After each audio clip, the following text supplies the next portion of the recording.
I'm Chrissie Geeson. I'm the Head of Localities and Partnerships at Suffolk County Council. I've been asked to give you my thoughts on co-production, and it's been really interesting thinking about what I'm going to say on this short video. I've always been an advocate for co-production in my career, and I guess that as I sit here now and we're working in the response phase to COVID-19, it's been amazing to actually see co-production in action in our communities across the county on such a wide scale. I can hardly believe it. So when I think about co-production, I think about people understanding what the challenges and issues are that they face in their own communities, accessing services and support, and what solutions they can come up with themselves to solve those issues.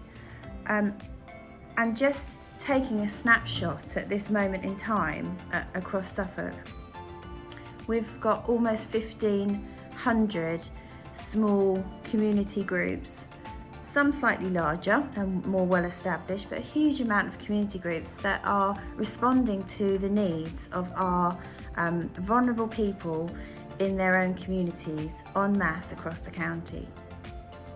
So we've been trying to understand actually what that looks like across the county at the moment, and a snapshot from today is of the 178 organisations that have replied to a survey that we sent out to ask them how they're responding. We've found out that they are delivering 6,000 interventions a week, just that 178 organisations that have responded so far. So if we scale that up, there are literally tens of thousands of interventions being delivered locally by these community groups who have understood what needs to happen in their community. They've come together, they've discussed it, and they've put a plan into action to deliver food and medicines across the whole of the county.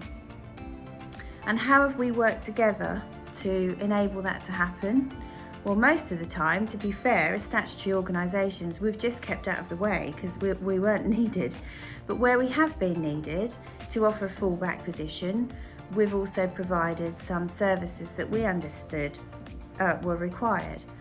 And we've worked together with the Collaborative Communities Board, with representatives from all across the communities and all the statutory sectors and the voluntary sector, to try and support all of that amazing work that's happening in our communities, and to ensure that if there's advice and information needed and guidance, we can provide that to enable this brilliant work to go on.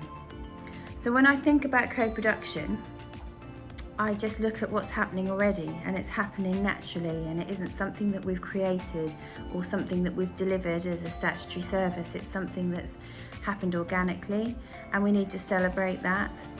And there's lots of things that we can learn from watching co-production in action. And I am encouraged and enthusiastic that as we go forward into the recovery phase of COVID, where we are now, we will continue to see much co-production happening across the county, and people understanding their own issues and coming up with their own solutions, and having the privilege in statutory services such as Suffolk County Council to continue to support our communities to do that on behalf of their own friends and families and neighbours. So that's my thoughts on co-production.